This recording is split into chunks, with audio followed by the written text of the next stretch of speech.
राजस्थान के सीकर में 1 अक्टूबर 1964 को एक मिडिल क्लास परिवार में जन्मा वो शख्स जो आज राजस्थान कांग्रेस का पीसीसी चीफ बन चुका है।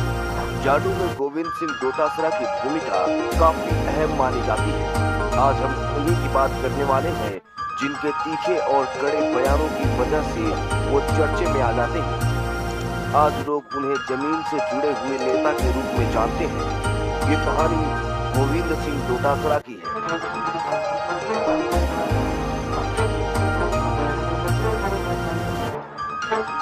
इनके पिता का नाम मोहन सिंह डोटासरा और मां का नाम रूपी देवी है। पिता सरकारी टीचर रहे और माता हाउसवाइफ। डोटासरा ने पूरी पढ़ाई अपने गांव से की और आगे की पढ़ाई सीकर के श्री कल्याण कॉलेज से बीकॉम किया। बीकॉम करने के बाद में डोटासरा ने बीएड किया, लेकिन इनकी टीचर बनने का मन किया तो इन्होंने कानूनी पढ़ाई की और शुरुआती दिनों में डोटासरा ने लगभग 2 दशक तक सीकर जिला कोर्ट में वकील की प्रैक्टिस की। लेकिन इनके लक में ये सब ज्यादा दिन तक नहीं चला और वकालत छोड़कर राजनीति में उतर गए। डोटासरा की राजनीतिक शुरुआत साल 2005 में राज्य पंचायत से होती है और यहीं से लगातार राजनीति में पकड़ बनाने लगी। 2008 में कांग्रेस की टिकट से सीकर जिले के लक्ष्मणगढ़ विधानसभा से चुनाव लड़कर बीजेपी के दिनेश जोशी को सिर्फ 34 वोटों के अंतर से हराकर विधायक बने। कांग्रेस के टिकट पर पहली बार जीत के बाद कांग्रेस ने भरोसा जताया और कांग्रेस ने दोबारा साल 2013 में लक्ष्मणगढ़ विधानसभा सीट से उन्हें फिर से टिकट दिया और डोटासरा ने भरोसा नहीं तोड़ा, बल्कि पूर्व केंद्रीय मंत्री और 3 बार सांसद रह चुके सुभाष महरिया को 10,723 वोटों से हराकर जीतकर विधायक बन गए थे। इस तरह से पहली और दूसरी जीत के बाद ये कांग्रेस के और भी ज्यादा करीबी नेता बन गए।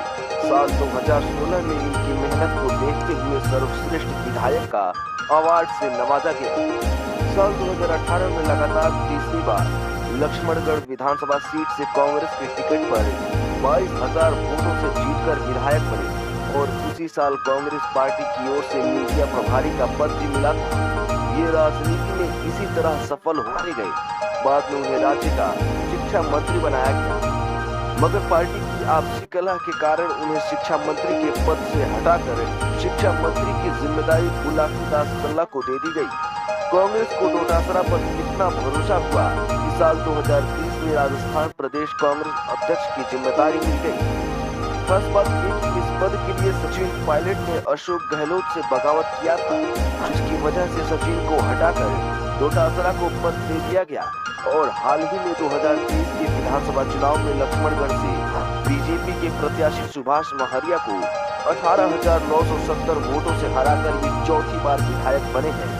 राजस्थान में उनका राजनीतिक करियर या यूं कहें कद लगातार बढ़ता ही जा रहा है। क्योंकि वो जाति से जाट है, इसलिए जाट वोटों को साधने के लिए भी कांग्रेस की ओर से डोटासरा बेहद जरूरी बन गए हैं और जाटों के पसंदीदा नेता बन चुके हैं। इन सब के बीच जब गोविंद सिंह डोटासरा शिक्षा मंत्री थे, सोशल साइंस की किताब में से वीर सावरकर के चैप्टर में बदलाव करना, सावरकर को वीर बताए जाने वाले पैराग्राफ को हटा दिया गया, क्योंकि बीजेपी के शासन में हुए संशोधन में सावरकर को वीर बताया गया था, जबकि डोटासरा का कहना था कि जेल से रिहा होने के लिए सावरकर ने ब्रिटिश सरकार के सामने दया याचिका दायर की थी। ऐसे में उन्हें वीर नहीं कहा जा सकता है। इतिहास की किताब में भी हल्दी घाटी के युद्ध वाले चैप्टर में डोटासरा ने संशोधन करवाया। बीजेपी शासन में हुए संशोधन में प्रताप की जीत का दावा किया गया था, लेकिन बाद में इस तथ्य को गलत बताते हुए हल्दी घाटी के युद्ध में पराजय होना जोड़ा गया। उस दौरान डोटासरा का काफी विरोध भी हुआ था। डोटासरा की शादी 4 मार्च 1984 में सुनीता देवी के साथ हुआ। गोविंद सिंह डोटासरा के 2 बेटे हैं। उनकी पत्नी सुनीता देवी सरकारी स्कूल में शिक्षिका की नौकरी कर रही है और डोटासरा के 2 बेटे हैं। छोटा बेटा राजस्थान लेखा सेवा में ऑफिसर के पद पर तैनात है। इसके साथ ही उनके छोटे बेटे की पत्नी राजस्थान प्रशासनिक सेवा की अधिकारी है। गोविंद सिंह डोटासरा की कुल संपत्ति की अगर बात करें तो लगभग 3 करोड़ 36 लाख रुपए की उनकी कुल संपत्ति है।